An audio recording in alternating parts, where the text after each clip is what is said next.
பறக்கணும். அந்த கழுகை குறித்து ஒரு வார்த்தையை நான் உங்களுக்கு சொல்கிறேன், எடுத்து வாசிக்கலாமா? Thank you Jesus.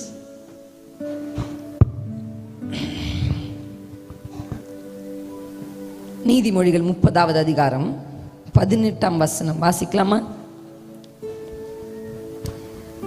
எனக்கு மிகவும் ஆச்சரியமானவைகள் 3 உண்டு, என் புத்தி கெட்டாதவைகள் 4 உண்டு. அவையாவன ஆகாயத்தில் கழுகினுடைய வழியும். ஹல்லேலூயா, ஹல்லேலூயா. இவர் ஞானி. யாருங்க? ஞானி சாலமன். அவர் சொல்றாரு, எனக்கு இந்த விஷயத்தை பார்த்தாலே பயங்கர ஆச்சரியமா இருக்குப்பா அப்படி சொல்றாரா? என் புத்திக்கு எட்டாததுப்பா இது. என்னையே ரொம்ப புத்திசாலின்றாங்க, ஆனா என் புத்திக்கே அது எட்டலப்பா. எனக்கே ரொம்ப ஆச்சரியமா இருக்கு. அது என்ன சாலமோன் அப்படின்னா, ஆகாயத்தில் கழுகினுடைய வழியும். அல்லேலூயா. இந்த வசனத்தை அப்படியே தூக்கிட்டு போய் யோவான் 3ஆம் அதிகாரத்தில் ஒரு வசனத்தோட நான் பேட்ச் பண்ண நினைக்கிறேன். பேட்ச் பண்ணலாமா? எத்தனை பேருக்கு இந்த பேட்சிங் ரொம்ப பிடிக்கும்? Bible is full of beautiful passages. எடுத்து வாசிங்க அந்த வசனத்தை. யோவான் 3:8. இந்த 2 வார்த்தையும் அப்படியே பக்கத்துல வச்சு நம்ம மெடிடேட் பண்ண போறோம். காற்றானது தனக்கு இஷ்டமான இடத்திலே வீசுகிறது, அதன் சத்தத்தை கேட்கிறாய், ஆகிலும் அது இன்ன இடத்திலிருந்து வருகிறதென்றும் இன்ன இடத்துக்கு போகிறதென்றும் உனக்கு தெரியாது. ஆவியினால் பிறந்தவன் எவனோ அவனும் அப்படியே இருக்கிறான். நான் ஈகில ஆவியினால் பிறந்தவனுக்கு ஒப்பிடு. அல்லேலூயா. எப்படி காற்றில் கழுகின் வழியும் தெரியாதோ அப்படியே ஒரு ஆவிக்குரியவனுடைய வழியும் உலகத்திற்கு தெரியாது. World cannot understand a spiritual personality. அல்லேலூயா. ஜென்ம சுபாவம் உள்ள மனுஷன் ஆவிக்குரியவர்களை அறிய மாட்டான். இது என்ன பைத்தியக்காரத்தனமா இருக்குன்னு எத்தனை பேர் உங்களை பார்த்து சொல்லியிருக்காங்க? என்ன பார்த்து சொல்லியிருக்காங்க? நிறைய பேரை பார்த்து, நிறைய ஊழியர்களை பார்த்து சொல்லியிருக்காங்க. இப்போ கூட சமீபத்தில் ஒரு ஊழியக்காரருடைய டெஸ்டிமனி கேட்கும்போது அவங்க சொன்னாங்க, எங்களை பார்த்து நாங்கள் ஆஸ்திரேலியாவிலேருந்து வேலையெல்லாம் விட்டுட்டு ஆண்டவர் எங்களை சொல்கிறாரு இந்தியாவுக்கு போன்னு சொல்லும் போது எங்களை பார்த்து எல்லாரும் சொன்னாங்க, யூ ஆர் ஃபூல்ஸ்ன்னு சொன்னாங்க அப்படின்னாங்க. இதே வார்த்தையை என்னை பார்த்தும் எங்களுடைய ஹாஸ்பிட்டல் ஓனர் சொல்லியிருக்கார், யூ ஆர் அ ஃபூல் அப்படின்னு. அவர் அன்பாக தான் சொன்னார். இவ்வளோ டேலண்ட் இருந்து இந்த டேலண்ட்டை நீ இப்படி யூஸ் பண்ணாமல் எதுக்கோ போகிறேன் எங்கேயோ போகிறேன்றியே அப்படின்னு சொன்னாங்க. நீ சென்னையில் வா, இங்கேயே மினிஸ்ட்ரி பண்ணு உங்கள் ஹஸ்பண்டோட, ஆனால் எங்கள் கூட கொஞ்சம் ஒர்க்கும் பண்ணு, மினிஸ்ட்ரியும் பண்ணு, நாங்கள் சப்போர்ட் பண்ணுறோம் அப்படி கூட சொன்னாங்க. பட் ஐ டோல்ட் நோ, இல்லை. அந்த வழிகளை முதலாவது நான் சொல்லும்போது, நான் உங்களுக்கு நல்லா சொல்கிறேன், நல்லா கவனிங்க. என்ன கர்த்தர் வைத்திருக்கிற தரிசனங்களை நான் சொல்லும் பொழுது ஒரு சிலரால் அதை புரிந்து கொள்ள முடியவில்லை. ஹல்லேலூயா, ஆமென். இது எப்படி ஆகும், இது எப்படி நடக்கும் அப்படின்னு சொன்னாங்க. நீ என்ன சொல்ற, நீ என்ன ஊழியத்துக்கு போறேன்னு சொல்ற, திடீர்னு யார் உன்னை கூப்பிட்டு பயன்படுத்துவா இப்படி என்ன கேட்டாங்க. நீ எப்படி செய்வ ஊழியத்தை? ஒரு பெண்ணா இருந்து நீ எப்படி ஊழியம் செய்ய முடியும்? யார் உன்னை கூப்பிடுவா, யார் உன்னை பயன்படுத்துவா? அன்புல தான் கேட்டாங்க. அவங்களுக்கு அது புரியல. அவங்களுக்கு அது புரியலன்றதுக்காக நான் இதை விட்டு போக முடியாது. நான் கர்த்தருக்காக உறுதியா நின்று, எப்படி ஆகாயத்தில் கழுகின் வழியை ஞானிக்கு கூட புரியாதோ அப்படியே ஒரு ஆவிக்குரியனுடைய வழிகளை ஜென்ம சுபாவம் உள்ள மனிதர்களுக்கு புரியாது. ஹல்லேலூயா. அவங்களுக்கு புரியலன்னா நீங்க என்ன சொல்ல தெரியுமா? உங்களுக்கு புரியலையா, வெயிட் பண்ணுங்க. ஹல்லேலூயா. எனக்கு அந்த பாட்டை பாட முடியல. நீர் சொன்னதெல்லாம் நிறைவேறும் காலம் வரும், நம்புவேன் என் இயேசு. இதை பாஸ்டர் ரீனுகுமார் இந்த சாங் ரிலீஸ் பண்ணியிருக்காங்க. இது ஆல்ரெடி ரிலீஸ் பண்ணியிருக்கார், திருப்பி ரீரிலீஸ் பண்ணார். இது ரீரிலீஸ் பண்ணும்போது நான் மனசில் என்ன நினச்சேன்னா, எதுக்கு திருப்பி இது சாங்க்கு இவர் செலவு பண்ணிருக்காரு. நான் உண்மையாகவே நினச்சேன், திருப்பி அதே சாங்க்கு இது இவர் ஏன் செலவு பண்ணார் அப்படின்னு யோசிச்சுட்டு அந்த காரில் இப்படி போட்டு கேட்டுக்கிட்டே போயிட்டு இருந்தேன். அப்போ இந்த முதல் வெர்ஷனில் இல்லாத ஒரு வரி தான் இந்த வரி, நீங்கள் சொன்னதெல்லாம் நிறைவேறும் காலம் வரும். அந்த வரி என் காதில் விழுந்த உடனே இந்த ஒரு வரிக்காக அவர் எவ்வளோ பணம் செலவிட்டிருந்தாலும் rerelease is very good thing சொன்னேன். நான் என் ஸ்டேட்மெண்ட் மாறுச்சு. உங்களுக்கு புரியுதா நான் சொல்றது? இது பண செலவா பார்த்தேன் நான். ஆனா அந்த ஆவிக்குரிய வெளிப்பாடு என் காதுகளில் விழுந்தோன்னே அது செலவல்ல, பரலோகத்துக்கு ஒரு பெரிய வரவுன்றது எனக்கு புரிஞ்சிச்சு. என் கூட சேர்ந்து அந்த வரி யாராவது ஒருத்தர் கேன் யூ ஜஸ்ட் சிங் சம்மன் அப்படியே சேர்ந்து அந்த வரிகளை பாடலாமா? நீர் சொன்னதெல்லாம் நிறைவேறும்,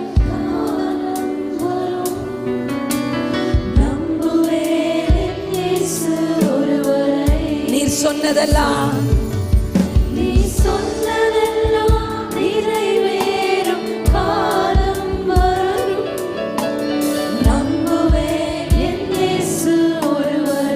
கரங்களை அசைத்து சொல்லுங்க, நம்புவே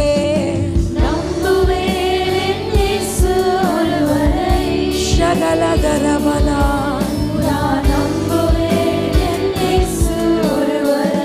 ஷினதரலலரதரா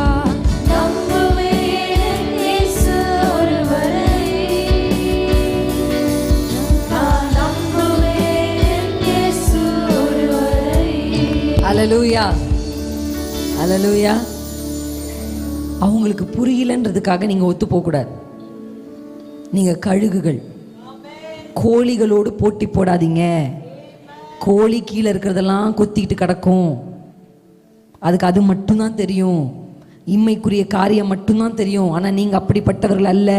கர்த்தர் உங்களுக்கு இன்றைக்கு ஒரு கழுகின் சிறகுகளை கொடுக்கிறார், புது பலம். இது வரைக்கும் நீங்க நடந்தீங்க, ஓடுனீங்க. இது வரைக்கும் நீங்க எக்ஸ்பீரியன்ஸ் பண்ணாத ஒன்று பறக்கிறது, ஏறுறது, மலை மேலே நின்று பார்க்கறது. என்னை பொறுத்த வரையும் every woman has to be a prophetess to her own family. ஒவ்வொரு பெண்ணின் மேலும் தீர்க்க தரிசன அபிஷேகம் இருக்கணும், அது என் ஆசை. அல்லேலூயா அல்லேலூயா.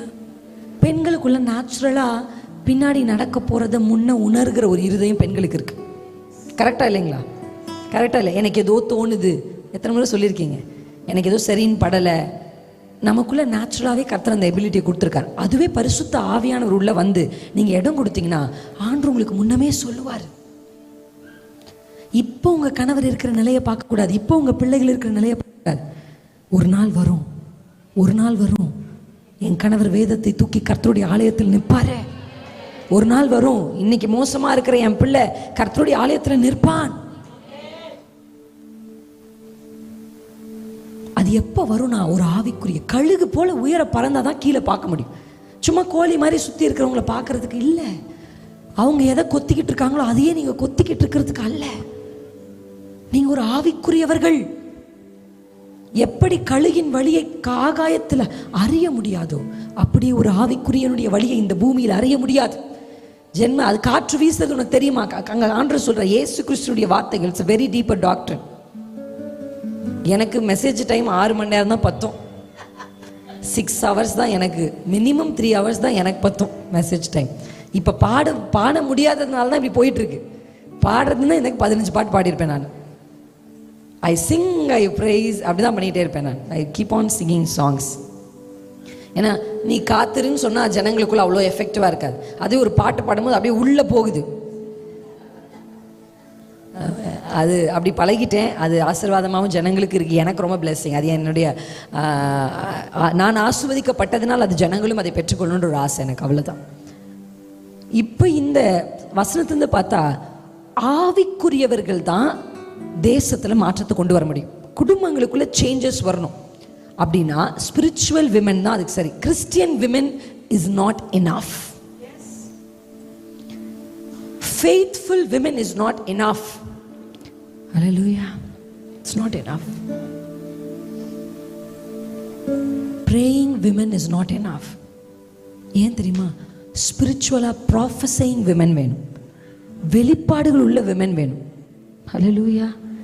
நான் என்னோட அத்தையை குறித்து நிறைய இடத்துல சாட்சி சொல்லியிருக்கேன். ஏதாவது ஒன்று நடந்தால் சம்டைம்ஸ் நான் முன்னாடி சொல்கிறேன், நாங்கள் கொஞ்சம் பதறினா கூட அவங்க கொஞ்சம் பதட்டம் இல்லாமல் இருக்கிறத நான் பார்த்துருக்கேன். எப்படி இவங்க இவ்வளோ பதட்டமாக இல்லாமல் இருக்காங்கன்னா அவங்க சொல்லுவாங்க, எனக்கு தெரியும்னுவாங்க. அல்லேலூயா. அவங்க சொல்கிற அந்த வார்த்தை எனக்கு தெரியும், எனக்கு தெரியும். ஏன்னா நான் கண் விழிச்சு பார்க்கும்போது என் அத்தை ஜபத்தில் தான் இருப்பாங்க. நான் அவங்கள மதிக்கிறதுக்கான காரணம் என்ன தெரியுமா? நிறைய மூத்தவர்கள் என்னை மதிக்க மாட்டேங்கிறான்னு கம்ப்ளைண்ட் பண்ணுவாங்க. கனம் என்பது கேட்டு வாங்குறது இல்லை. என்னைக்கு நீங்கள் கனத்தை கேட்குறீங்களோ அப்போ உங்களுக்கு அது கிடைக்கவே கிடைக்காதுன்னு நீங்கள் புரிஞ்சுக்கணும். நம்மளை ஒருத்தங்க கனப்படுத்தணும், சின்னவங்களானாலும் பெரியவங்களானாலும் சரி. If you want honour among the society அப்படின்னா, என்னை நீ கனப்படுத்தணும்னு கேட்கறதுனால நமக்கு கனம் வராது. நடக்கை தான் நமக்கு கனத்தை கொண்டு வரும். அதனால என்னை மதிக்கலைன்னு சொல்கிறத நீங்கள் நிறுத்த ஆரம்பிங்க. நிறுத்திடுங்க, ஆட்டோமேட்டிக்காக உங்கள் மேலே மதிப்பு கூடும். எத்தனை பேருக்கு புரியுது? நான் என்னுடைய அத்தையை கனப்படுத்துறதுக்கான முக்கிய காரணம் என்ன தெரியுமா? முதலாவது, நான் அவர்களுடைய ஜெபத்தை பார்த்துருக்குறேன். ப்ரேயர் லைஃப், பைபிள் ரீடிங்கை நான் பார்த்துருக்குறேன். நான் கண் விழிக்கும் போது அவங்க ஜெபிச்சுட்ருப்பாங்க. அது எனக்கு அவங்க மேலே ஒரு கனத்தை கொடுத்தது. அவங்கள போல் நானும் ஜெபிக்கணும் ஆசை. ரெண்டாவது முக்கியமானது, அவங்க எப்படி ஜெபிக்கிறாங்களோ அப்படியே அவங்க வாழ்வாங்க. ஆமென். நிறைய பேருடைய ஜப அறையினுடைய இருக்கிற சத்தமும் அவங்க ஜபாரியை விட்டு வெளியே வந்ததுக்கப்புறம் அவங்க வேற மாதிரி ஆயிடுவாங்க. நான் சொல்கிறேன், இப்போ இந்த ரகசியத்தை நான் புரிஞ்சுக்கிட்டேன். நானும் அத்தையும் டிஸ்கஸ் பண்ணும்போது இதை பற்றி பேசணும். ஒரு 30 வயசு வரைக்கும் நமக்கு ஒரு சில டெம்டேஷன்ஸ் இருக்கும், பார்த்துருக்கீங்களா? 30 வயசு வரைக்கும் எல்லாத்தையும். இப்போ எனக்கு 30+ ஆயிடுச்சு. 30+ எனக்கு ஆனதுக்கப்புறம் இப்போ எனக்கு டெம்டேஷன் வந்து, இப்போ எனக்கு என்ன பிடிச்சிருக்கு தெரியுமா? வீட்டுக்கு போய் கீரை சாப்பிட்றது பிடிச்சிருக்கு, சாம்பார் சாப்பிட்றது பிடிச்சிருக்கு, பிரியாணி பிடிக்க மாட்டேங்குது. அப்போல்லாம் பிரியாணின்னா அவ்வளோ பிடிக்கும். வயசாகுதுன்னு நானே பிரின்சி, உனக்கு வயசாகிட்டுருக்கு, ஓகே, நீ கொஞ்சம் கொஞ்சமாக உனக்கு என்ன ஆகுது, வயசாகுது அப்படின்னு எனக்கு புரியுது. ஒவ்வொரு வயசுலையும் ஒவ்வொரு சேலஞ்ச் இருக்குது. ஒருத்தர் என்கிட்ட சொன்னார், எங்கள் அம்மாவாக இருக்கிறவர், எங்கள் அம்மா மாதிரி ஒரு ஆள் உலகத்தில் இல்லைன்னா, ஆனால் எங்கள் அம்மாவுக்கு நீங்கள் மாமியார்னு ஒரு ரோல் கொடுத்த உடனே எங்கள் அம்மா வேற மாதிரி ஆயிட்டாங்கன்ற.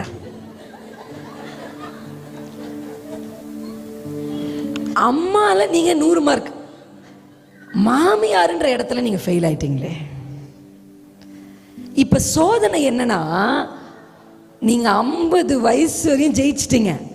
உங்கள் சோதனை எப்போ ஸ்டார்ட் ஆச்சுன்னா, 55 வயசில் ஒரு மருமக வீட்டுக்கு வரும்போது தான் உங்களுக்குள்ள இருந்த ஒரு வித்தியாசமான கேரக்டரே வெளியே வருது.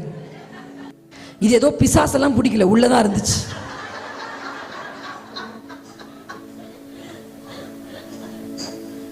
உங்களுக்கு புரியுதா நான் சொல்றது? ஒவ்வொரு வயசிலும் சாகிற வரையும் சோதனை இருக்கும். ஜெயிச்சு நிற்கணும். நான் சொல்லுவேன், மருமக அம்மான்னு கூப்பிடுவாங்க, நான் எங்கள் அத்தைன்னு தான் கூப்பிடுவேன். அம்மான்னு கூப்பிடுங்க, தப்பு கிடையாது. நீங்களும் என் பல்ல அதை சொல்லிடுவீங்களே, நான் பொண்ணு மாதிரி பார்த்துக்கிறேன் அப்படின்னு. எங்கள் அம்மா வந்தால் எனக்கு பிடிக்கல, எடுத்துகிட்டு போ மாமி அப்படின்னு நான் சொல்லுவேன். உங்ககிட்ட அப்படி சொல்ல முடியுமா? மாமியாருன்ற ஸ்தானம் வந்து நான் சொல்லுவேன், அது ஒரு பெரிய கனத்துக்குரிய ஸ்தானம். ரூத்தினுடைய மாமி ஆகிய நகோமியை பார்த்தீங்களா? நகோமி சுயநலவாதி அல்ல. நகோமி தான் மருமகன் நல்லா இருக்கணும்னு நினைக்கிற ஒரு அம்மா. நீ நல்லா இருக்கணுமான்னு அவன் நினைச்சதுனால, அத்தை உங்க கூடவே வரேன்றா. என்ன மாமியார்கிட்ட ஒரு பிரச்சனை தெரியுமா? என் புள்ள நல்லா இருக்கணும்னு நீங்க நினைக்கிறீங்க பாருங்க, அங்கதான் பிரச்சனை. ஏன்னா கட்டி கொடுத்ததுக்கு அப்புறம் உங்க பிள்ளைய மட்டும் நல்லா பார்க்க முடியாது. ஒரு பக்கத்தை மட்டும் குளிச்சு, ஒரு பக்கத்தை மட்டும் தலை சீவி, ஒரு பக்கத்துக்கு மட்டும் பவுடர் அடிச்சா எவ்வளவு காமெடியா இருக்கும். அப்படிதான் உங்க பிள்ளை மட்டும் நல்லா இருக்கணும்னு நினைச்சிருந்தால்தான் குடும்பமே காமெடி ஆயிடுச்சு. எத்தனை பேருக்கு புரியுது நான் சொல்றது? நீங்க உங்க பிள்ளைக்கு பிடிச்ச சாப்பாட்டா செஞ்சா இந்த பக்கம் டொயங்கன்னு போயிட்டு இருக்கே.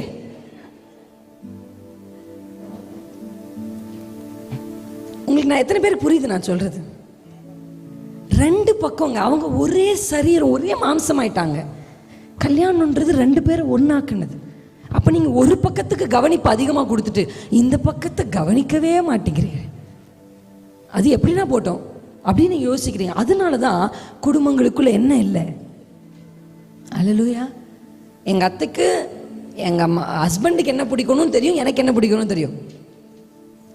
அது ஏதாவது ஒன்று இது இருந்தால் பிரின்சிக்கு எங்கிட்ட கேட்பாங்க, உனக்கு இது பிடிக்காது இல்லை, நம்ம உனக்கு அது செய்யலாமா, உனக்கு இது பிடிக்காது இல்லை, நீ தயிர் சாப்பிட்டுக்கிறியா. அவங்க கேட்குறாங்கல்ல, நமக்கு இது பிடிக்காதுன்னு தெரிஞ்சு நான் எதை ரொம்ப அப்ரிஷியேட் பண்ணுவேன்னா, எனக்கு ஏதாவது ஒரு ஆஃபரிங் கொடுத்தாலே, பரிசு கொடுத்தா கூட நான் பரிசு பொருளையோ அவர்கள் கொடுக்கிற பணத்தின் மதிப்பையும் இது வரைக்கும் நான் பார்த்ததே இல்லை. அவங்க மனசை பார்ப்பேன். பரவாயில்ல, நம்மளை யோசிச்சாங்களே. ஒரு சிஸ்டர் வந்து எனக்கு இந்த பேப்பரை மாற்ற ஒரு மேக்னெட் அனுப்பியிருந்தாங்க. நான் அந்த விமென்ஸ் ஃபெலோஷிப்பில் திருப்பி திருப்பி படிச்சுட்டு இருப்பேன். அது அவங்களுக்கு அந்த ஜூமில் பார்த்துட்டு சிஸ்டர் நிறைய திருப்புறாங்க, ஒரு மேக்னெட் வாங்குவோன்னு அமிச்சாங்க. எனக்கு அது அவ்வளோ சந்தோஷமாக இருந்துச்சு. சே, நம்ம திருப்பி கஷ்டப்படக்கூடாதுன்னு யோசிச்சாங்க பாருங்க. அது அவ்வளோ சந்தோஷமா. அதனால தான் ஒரு மருமகளானாலும் ஒரு மாமியாரானாலும் ஒரு உங்கள் வீட்டில் அடுத்தவங்களுக்கு கஷ்டமாக இருக்கா அப்படின்னு நீங்கள் புரிஞ்சுக்கணும். நான் மட்டும் கஷ்டப்பட்டா போதும், எனக்கு மட்டும் அப்படியா? அடுத்தவங்களை பற்றி நீங்கள் நினச்சிங்கனாலே உங்களை கனப்படுத்த ஆரம்பிச்சிருவாங்க. எத்தனை பேருக்கு புரியுது? நீங்கள் மாமியாரை பற்றி நினைக்கணும். நம்ம இப்படி வெளியே போயிட்டா நம்ம மாமியார் என்ன அப்படி நீங்கள் நினைக்கணும். மருமக அப்படி நினைக்கணும். குடும்பத்தில் ஒருத்தர் மாற்றி ஒருத்தர் மற்றவர்களை குறித்து நினைக்கணும். ஹல்லேலூயா, ஆமென். இப்படி நீங்கள் நினைச்சாலே ஃபேமிலிக்குள்ளே பாதி சமாதானம் வந்துடும். எத்தனை பேருக்கு புரியுது? இது யாரால முடியும்னு நான் தெரிஞ்சுக்கிட்டேன் தெரியுமா? ஒரு ஆவிக்குரியவர்களால் மட்டும்தான் முடியும். இன்னைக்கு கிறிஸ்தவ பெண்களாகிய நீங்கள், கிறிஸ்துவோடு நடக்கிற பெண்களாகிய நீங்கள், கிறிஸ்துவுக்காக ஓடுகிற பெண்களாகிய நீங்கள் உயரத்தில் பறக்கணும். உங்களுக்கு அதுக்கு சிறகுகள் தான் நான் எப்படி சொல்வேன்னா, புறா சிறகுகள். அதான் ஆவியானவர். ஆவியானவருடைய சிறகுகளை கர்த்தர் உங்களுக்கு பொறுத்துக்கிறார். எத்தனை பேர் நம்புறீங்க? அந்த கழுகின் சிறகுகளை கர்த்தர் இன்னைக்கு உங்களுக்கு பொறுத்து போறார். அப்படி உங்களுக்கு பொருத்தினதுக்கு அப்புறம் நீங்க என்ன பண்ண போறீங்கன்னா, உயர பறக்க போறீங்க. அல்லேலூயா. உங்க பிரச்சனைக்கு கழுகை பத்தி சொன்னா பல மணி நேரம் பேசலாம். உங்க பிரச்சனைகளுக்கு மேலாக. அல்லேலூயா. என்னை பத்தி யாராவது பேசிட்டா ரொம்ப கஷ்டமா இருக்கும். உங்களுக்கு இருக்கா? இருக்குதானே? ஒரு குடும்பத்தில் பேசினாலே கஷ்டமா இருக்கே, யூடியூப்ல பேசினா எவ்வளோ கஷ்டமா இருக்கும்? கஷ்டமா இருக்கும். ஆனால் இப்போ எப்படி என்னை கர்த்தர் மாற்றிட்டார் தெரியுமா? அந்த ரெல்முக்கு மேலே கொண்டு போயிட்டார். இப்போ எனக்கு அது கஷ்டமா இல்லை, இல்லவே இல்லை. எப்படி அது நடந்துச்சுன்னு எனக்குள்ள நானே யோசிக்கிறேன். ஏன்னா நான்லாம் ஒருத்தர் இப்படி பார்த்தாலே விட்டு இங்கேருந்து பாஸ் பண்ணி இங்கே கொடுக்கணும். என் மூஞ்சி அப்படியே காமிக்கும் எல்லாருக்கும். ஐயோ, இது எப்படா பாஸ் பண்ணுறது? அதுக்குள்ளேயே மேம் பக்கத்தில் வந்து என்ன பண்ணுற பிரின்சி அப்படின்னுருவாங்க. அந்த மாதிரி ஒரு மூஞ்சி எனக்கு. Very sensitive. இன்னைக்கு வாங்கப்பா பார்த்துக்கலாம் வாங்கப்பா அப்படின்ற நான். என் கணவரே சம்டைம்ஸ் டன் ஆயிடுறாரு, என்ன இவ்வளோ ஸ்ட்ராங் ஆகிட்ட அப்படின்ற. ஏன்னா when I became spiritually stronger, அந்நிய பாஷை என் வாழ்க்கையினுடைய பலன். பேச பேச இந்த இதுக்கு மேலே ஏறிட்டார் கர்த்தர். அல்லேலூயா. இவங்க என்ன வேணாலும் பேசட்டும், எனக்கு தெரியும் கர்த்தர் என் மேலே திட்டத்தை வைத்திருக்கிறார். அல்லேலூயா, ஆமென். நான் உங்களுக்கு சொல்கிறேன், நீங்கள் தாக்க முடியாத உயரத்துக்கு கர்த்தர் உங்களை போக விரும்புகிறேன். இந்த உலகம் உங்களை தொட முடியாத உயரத்திற்கு, இந்த சமுதாயம் உங்களை இழுக்க முடியாத உயரத்திற்கு, மனித வார்த்தைகளை உங்களை காயப்படுத்தாத உயரத்திற்கு உங்களை கொண்டு போக வேண்டும் என்று கர்த்தர் நினைக்கிறேன். இன்னைக்கு அதான் ஆண்டவர் செய்கிறார். அல்லேலூயா. நீங்கள் ஆல்ரெடி டயர்டாக வந்திருக்கீங்க, ஆனால் கர்த்தர் இன்றைக்கு நிமிர்ந்து நிற்க பண்ணி, அல்லேலூயா, உங்களை பறக்க செய்ய கர்த்தர் இன்றைக்கு திட்டம். எத்தனை பேர் என் கூட சேர்ந்து எழுந்து நிற்பீங்க? வேத வசனத்தை திருப்பி நல்லா கண்களை மூடி தேவ சமூகத்தில் எழும்பி நின்று ஒவ்வொருத்தரும் வாய்களை திறந்து, கழுகு என்பது ஆவிக்குரியவருக்கு நான் ஒப்பிட வேண்டும் என்று பரிசுத்த ஆவியினால உணர்கிறேன். ஹல்லேலூயா. மாம்சத்தில் நடந்தா நீங்க சோர்ந்து போயிடுவீங்க, மாம்சத்தில் ஓடினா நீங்க களைப்படைந்துருவீங்க. ஆனா அதுவே ஆவிக்குள்ளாகி நீங்க ஓடினா, ஆவிக்குள்ளாகி நீங்க நடந்தா நீங்க சோர்ந்து போக மாட்டீங்க, நீங்க இளைப்படைய மாட்டீங்க.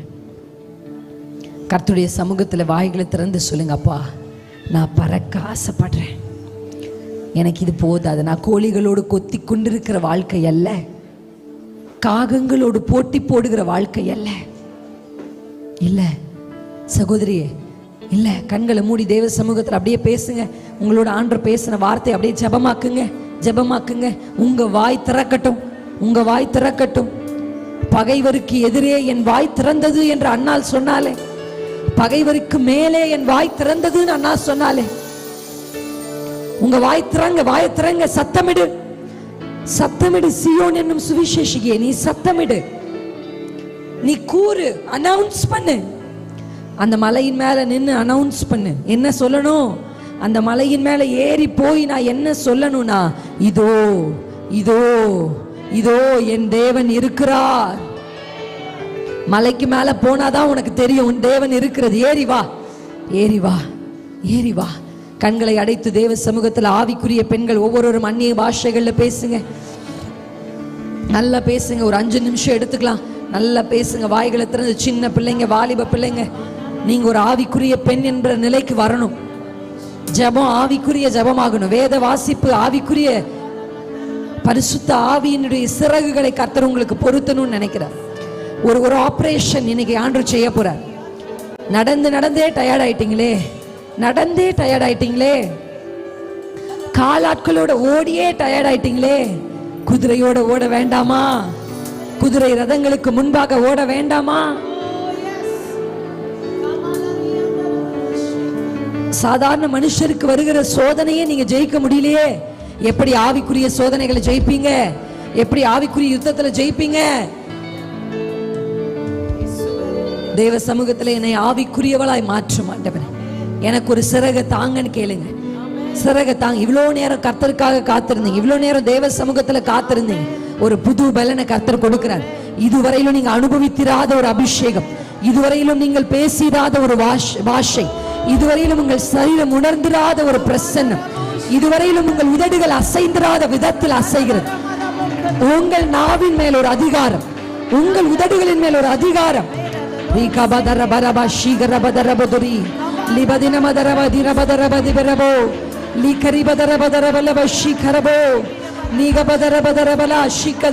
ஏறி வா, ஏறி வா, பார் பார்,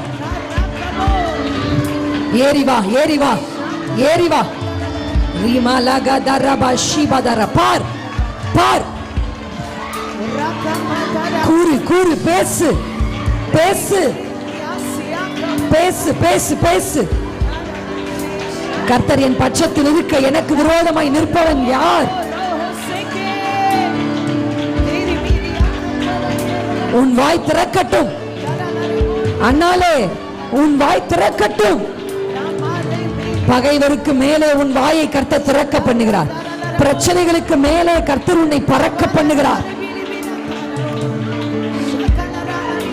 உலகம் அறியாத வழியில் உன்னை கர்த்தர் நடத்துவார்.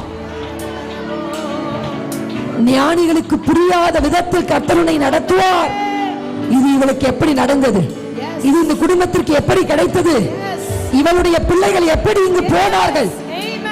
உன்னை சுற்றி இருக்கிறவர்களுக்கு புரியாத விதத்தில் நீ விழுவாய் என்று நம்புகிற, எதிர்பார்த்திருக்கிற மனிதர்களுக்கு அறியாத விதத்தில் உன் பிள்ளைகள் கர்த்தரால் உயர்த்தப்படுவார்கள். உன் தலைமுறை கர்த்தரால் உயர்த்தப்படும். அறியாத வழியில் கர்த்தர் நடத்துவார். காற்றின் திசைகள் எப்படி அறியாதோ, ஆவிக்குரியவனை ஒருவனும் அறிய மாட்டான். ஆனால் ஆவிக்குரியவனால் செய்யப்படுகிற காரியங்கள் நீ கனமா ஷீதரமா ரீபாலா ஷிகா பாபா. உங்க உதடுகள் மெதுவா அப்படியே அசையட்டும். மாம்ச கண்களை நீங்க அடைச்சாதான் உங்க ஆவிக்குரிய கண்களை திறக்க முடியும். அப்பாவால கண்களை மூடுங்க. நல்ல மலையின் மேலே ஏறணும், பறக்கணும். என்னுடைய ஆசை நீங்க பறக்கணும், நீங்க பறக்கணும். அந்த கழுகு சிறகுகள் உங்களுக்கு கர்த்தர் இன்றைக்கு பொருத்தணும்னு நான் விரும்பி வந்திருக்கேன். பெண்களே, நல்ல கண்களை மூடி நல்லா உங்க உதடுகளை அசைஞ்சிட்டே இருக்கட்டும். உங்க ஜெபம் மாறணும்னு நான் விரும்புறேன். சும்மா கோழி மாதிரி கீழானவைகளுக்காக ஜெபிக்கிற ஜெபங்கள்லாம் மாறணும். இனி ஆவிக்குரிய ஜெபங்கள் தெபோரால போல பார்க்கணும். சிசேராவோடு நட்சத்திரங்கள் யுத்தம் பண்ணுச்சுன்னு அந்த அம்மா பார்த்தாங்க. ஒரு பேரிச்ச மரத்தின் கீழே உட்கார்ந்து நட்சத்திரங்கள் அந்த அம்மா பார்த்தாங்களே. நீங்க பார்க்கணும், நீங்க பார்க்கணும். உங்களுடைய சத்ரு யார் என்பதை நீங்க பார்க்கணும். உங்க குடும்பத்துக்கு விரோதமாக இருக்கிற காரியங்களை நீங்க பார்க்கணும். உங்க உதடுகளை கர்த்தர் ஒரு வெப்பனாக்க விரும்புறார், ஒரு ஆயுதமாக்க விரும்புறார். உங்க துதி ஒரு ஆயுதம். உங்க குடும்பத்தின் கட்டுக்களை உங்க கையினால நீங்க அவிழ்க்க முடியல, ஆனா உங்க வாயினால் அதை செய்ய முடியும். பவுல் சீலாவுடைய கைகள் கட்டப்பட்டிருந்தது, ஆனா அவங்களுடைய வாயை கட்டவில்லை. அவர்கள் கைகளினால் செய்ய முடியாததை அவர்கள் தங்களுடைய வாயினாலே செய்து முடித்தார்கள். உங்க கையில செய்ய பலன் இல்ல. உங்க கையினால் அவங்க கட்டுக்களை அவிழ்க்க உங்களால முடியாது. சிறைச்சாலையின் கதவுகளை திறக்க உங்களால முடியாது. ஆனா கர்த்தர் சொல்றார், உன் வாயினால நீ அதை செய்ய முடியும். உன் வாயில் வருகிற துதி அதை செய்ய முடியும்.